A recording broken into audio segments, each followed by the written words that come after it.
लालू जी को इसलिए जेल हो गया कि वो लड़ाई लड़े। उनको उस बात की सज़ा मिला जो वो किए ही नहीं। वो लड़ा आईपी गुप्ता के लिए, वो लड़ा ज्योति के लिए, वो लड़ा गरीब गुरबों के लिए। सज़ा इकलौते उस इंसान को मिला है। और लालू जी एक बड़े नेता हैं। पूरा देश नहीं, पूरी दुनिया में उनको नाम है। और वो स्वेच्छा से अपना घर खाली कर रहे हैं। और स्वेच्छा से उन्होंने अपना सुरक्षाकर्मी भी वापस कर दिया। मुझे ये लगता है कि बिहार का एक ऐसा चैप्टर राजनीति का जिसको कभी भी कोई सराहेगा नहीं। भाजपा के अंदर के लोग, जदयू के लोग दबी जुबान से हर जगह ये चर्चा, कम से कम लालू जी तो ये डिजर्व नहीं करते। बिहार की पहली महिला मुख्यमंत्री राबड़ी देवी जी, दोनों मुख्यमंत्री, पूर्व मुख्यमंत्री, दोनों एक घर में रहते हैं। और आखिर किस हैसियत से जीतन राम मांझी को सुरक्षा मिल रहा है पूर्व मुख्यमंत्री के नाते, नीतीश कुमार जी को क्यों मिल रहा है? कुछ तो प्रोटोकॉल। कह रहे समीक्षा की गई, जरूरत नहीं लगी, इसीलिए। केकर समीक्षा किया? जिसको जिसको दिया हुआ है, किसको जरूरत है? बिहार में इन दिनों चर्चाएं हो रही है लालू परिवार की। राबड़ी आवास जो है खाली करने वाले हैं वो लोग, उनकी सुरक्षा भी घटा दी गई है, जिसके बाद राबड़ी देवी ने किसी भी प्रकार की सुरक्षा लेने से मना कर दिया है। हमारे साथ बातचीत करने के लिए सहरसा के विधायक आईपी गुप्ता जी हैं। लालू परिवार के लिए हमेशा दुख के घड़ी में खड़े रहते हैं। जब सुरक्षा हटाई गई थी तो सबसे पहले ये पहुंचे थे। क्या कुछ कहिएगा सर? राबड़ी आवास आप भी गए थे सुरक्षा देने के लिए, कैसा मतलब लग रहा है देख के बिहार सरकार का ये रवैया आपको? देखिए, मैं पहले भी कहा कि भाजपा कभी भी जहाँ जहाँ जाती है काम तो बिल्कुल नहीं करती वो लोग। और जो चीज़ करना चाहिए था बिहार सरकार को, भाजपा की सरकार को, वो नहीं करके पूरा अटेंशन विकास के मुद्दों से, महंगाई से, फाइनेंस स्टेटस बहुत ही हालत ख़राब है बिहार का, उस पर 50-50 50,000 कर्मियों को वेतन नहीं मिला, वृद्धा पेंशन नहीं मिला, 2 लाख जो बोला वो नहीं, उस पे नहीं है। वो बड़े चालाकी से ये लोग खेला करते हैं। पहले जादवों को इनकाउंटर से जोड़ा, फिर हरा गमछी, फिर सुरक्षा घटाई, और फिर आवास खाली करने की बात हुई। और लालू जी एक बड़े नेता हैं। पूरा देश नहीं, पूरी दुनिया में उनको नाम है। और वो स्वेच्छा से अपना घर खाली कर रहे हैं। और स्वेच्छा से उन्होंने अपना सुरक्षाकर्मी भी वापस कर दिया। मुझे ये लगता है कि बिहार का एक ऐसा चैप्टर राजनीति का जिसको कभी भी कोई सराहेगा नहीं। भाजपा के अंदर के लोग, जदयू के लोग दबी जुबान से हर जगह ये चर्चा, कम से कम लालू जी तो ये डिजर्व नहीं करते। बिहार की पहली महिला मुख्यमंत्री राबड़ी देवी जी, दोनों मुख्यमंत्री, पूर्व मुख्यमंत्री, दोनों एक घर में रहते हैं। और आखिर किस हैसियत से जीतन राम मांझी को सुरक्षा मिल रहा है पूर्व मुख्यमंत्री के नाते, नीतीश कुमार जी को क्यों मिल रहा है? कुछ तो प्रोटोकॉल। कह रहे समीक्षा की गई, जरूरत नहीं लगी, इसीलिए। केकर समीक्षा किया? जिसको जिसको दिया हुआ है, किसको जरूरत है? ये तो उसको प्रोटोकॉल के तहत है। आप सुरक्षा कहन किए मांझी जी का, नीतीश जी को कौन सुरक्षा, कौन खतरा है? इनके ऊपर तो रणवीर सेना का, PWG का, ये सारी चीज़ें स्थापित था। विभिन्न जातियों का इनके प्रति एक आक्रोश है, और अभी भी है, जो आप देखते हैं।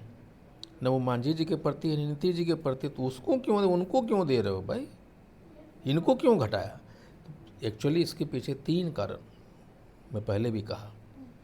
एक, कि आप जब इनकाउंटर जादवों के जोड़ा तो वहाँ सिर्फ जादव थे। जब हरागंची की बात कही तो उन्होंने डायमेंशन को बढ़ाया। सम्राट जी, हरागंज मतलब राजद वाले, यादव, मुसलमान, फिर जदयू वाले, ये सारा बड़ा था उनका। और ये सारे मुद्दे सिर्फ इसलिए कर रहे हैं कि ये जो टेंडर घोटाला हुआ है, उस टेंडर घोटाला में ISO के थ्रू नीतीश जी तक पहुंचने की एक साजिश है।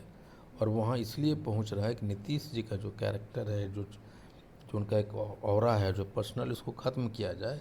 वो जहाँ ख़त्म हुआ तो जदयू को समाहित करने की बात होगी भाजपा में। दूसरा क्या है कि ये जो विकास, जो पैसा नहीं है बिहार सरकार के पास, सारे डेवलपमेंट बंद हैं पिछले कितनों महीनों से, सारे काम ठप पड़े, ठेकेदार रोड पे घूम रहा है, सैलरी नहीं मिल रहा, उसको हटाना।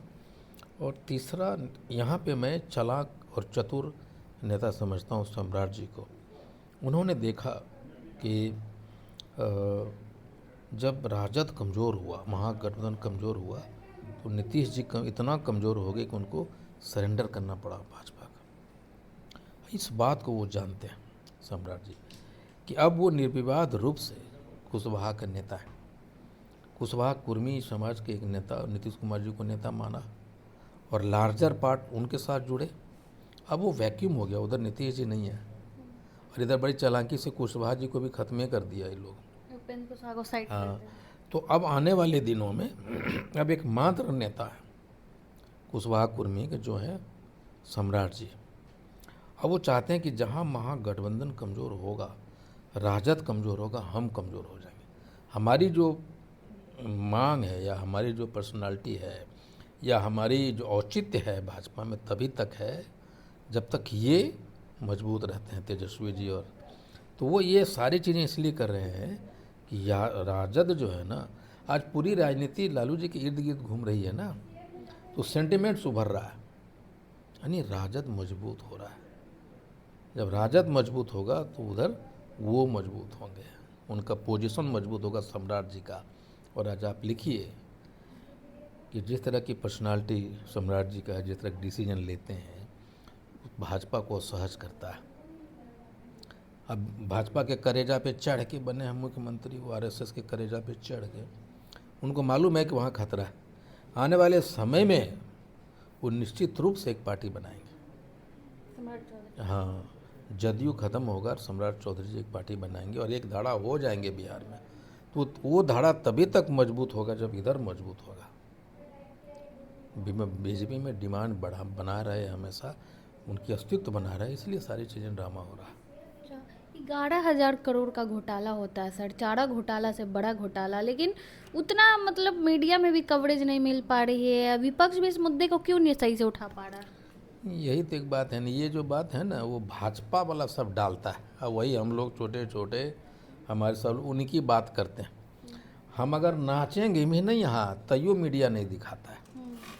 नहीं, इतने बड़े बड़े मुद्दे, राहुल जी ने 35,000 किलोमीटर चला मीडिया दिखाया। राहुल जी बड़े बड़े मुद्दे उठा कर मीडिया दिखा रहा है?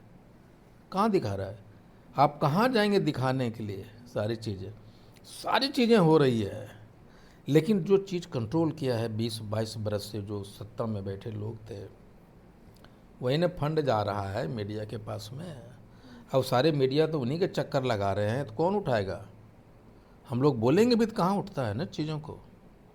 इसलिए ये कहना कि मीडिया भी नहीं उठा रहा है, विपक्ष भी कुछ नहीं कर रहा, ये हमारे शब्द नहीं है, ये उनके शब्द हैं जो आपके माध्यम से, उसके माध्यम से जनता में डालता है और वही चीज़ें घूम के आती है। लेकिन चारा घोटाला में लालू जी की सरकार थी, अब उन्होंने ही जांच के आदेश दिए थे, फिर भी लालू जी को जेल होती है। यही ना बात है, लालू जी को इसलिए जेल हो गया कि वो लड़ाई लड़े।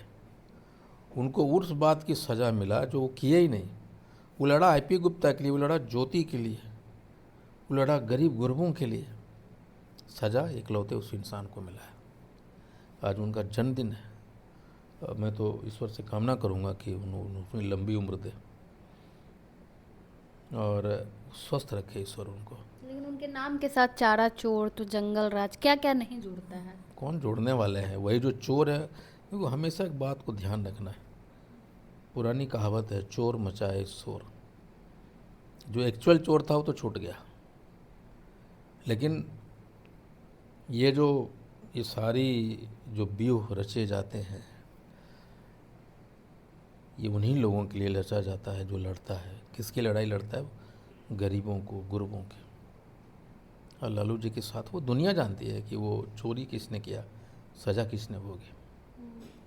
अभी ये सोशल मीडिया पे यादव स्वर्ण एकता की बहुत बातें हो रही हैं सर, इसको आप कैसे देखते हैं? ये लोग, वही लोग हवा उड़ा रहा है, वो देख रहा है। मोदी जी का बलूनमा जो था ना, वो है ना, वो उसमें थोड़ा सा पिन मारा, धड़धड़ा के गिर रहा है।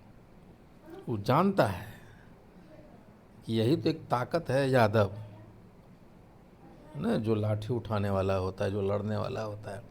तब वही लोग अब इस बात को हवा दे रहा है। कभी यादव से सुने कि यादव सवर्ण एकता, सवर्ण यादव एकता की बात कर रहा है। अच्छा, उन्हें अब यादवों की जरूरत पड़ गई। यही बात है ना। यादव जो अगर कहेगा, कोई यादव से सुने आज तक कि यादव सवर्ण, सवर्ण यादव की बात हो रही है। तो ये एकता करवाने, ये अगर इस तरह की बात उठी तो वही लोग नहीं उठा रहे हैं जिनको यादव की असली ताकत की पता चला है। उन लोगों को पता चला कि मोदी जी जो था ना, वो खाली झुनझुना था, इतना झुनझुनाया कि कान बहिर कर दिया। अब सबको पता चल रहा है, इसलिए स्वर्ण यादव की बात कर रहा है, यादव स्वर्ण की बात नहीं हो रही। चलिए, बहुत बहुत धन्यवाद। हमारे साथ आईपी गुप्ता जी थे। बाकी तमाम मुद्दों को लेकर आप क्या कुछ सोचते हैं, अपनी राय कमेंट बॉक्स में जरूर दें।